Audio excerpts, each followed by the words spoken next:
Pensem comigo. Uma família de agricultores que vive daquela terra, que trabalha de sol a sol.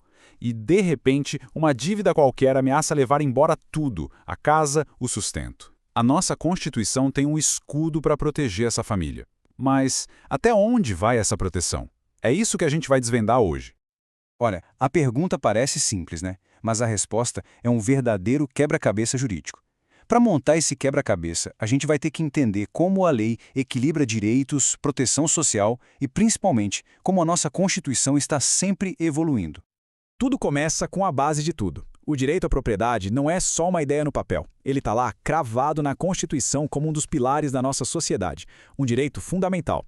A regra geral, como a gente vê aí no comecinho do artigo 5º, é bem clara. A propriedade é inviolável. Mas como em quase toda grande regra, a própria Constituição cria algumas exceções muito importantes. E é justamente uma dessas exceções que nos interessa hoje. E é aqui que a história dá uma guinada. A Constituição é esperta, ela sabe que nem toda a propriedade é igual. Por isso ela cria esse escudo especial para um tipo muito específico de terra, aquela que cumpre uma função social gigantesca, a pequena propriedade rural familiar. Esse é o inciso 26, o coração do nosso escudo. Prestem atenção nos detalhes, são eles que importam. A propriedade tem que ser pequena, conforme a lei define, e tem que ser trabalhada pela família. Se esses dois requisitos forem cumpridos, em tese, ela fica imune à penhora, ou seja, não pode ser tomada para pagar dívida.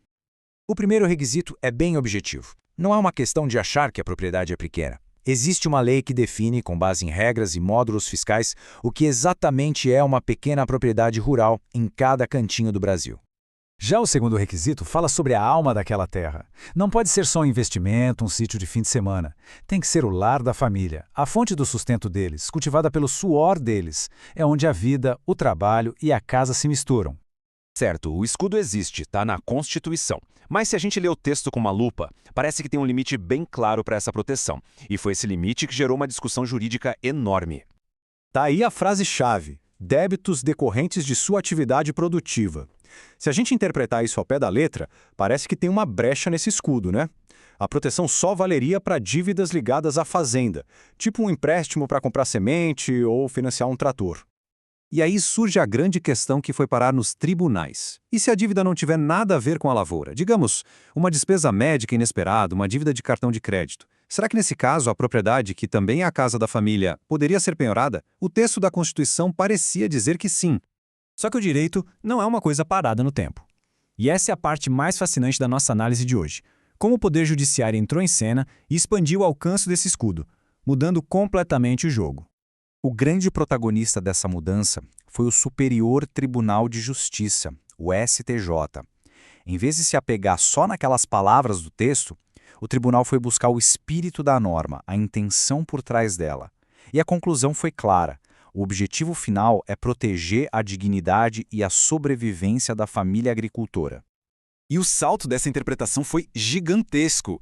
De um lado, a Constituição parecia proteger só contra dívidas da atividade produtiva. Do outro, o STJ vem e diz, não, a proteção é absoluta.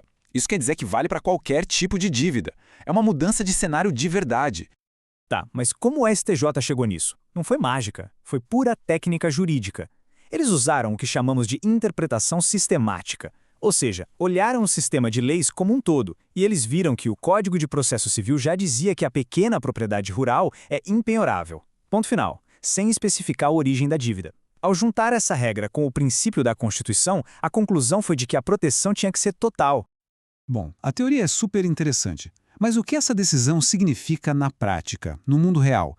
Quais são as consequências disso? O impacto dessa decisão se espalha por todo lado. Para o agricultor familiar, é uma segurança gigantesca, a certeza de que a casa e o sustento estão a salvo. Para o direito, reforça que a propriedade tem uma função social, que ela serve à dignidade das pessoas. Claro que isso muda as regras do jogo para os credores, que precisam recalcular os seus riscos. E, acima de tudo, isso mostra o poder e a responsabilidade do judiciário em dar vida aos direitos que estão na Constituição. No final das contas, a gente fica com essa questão central.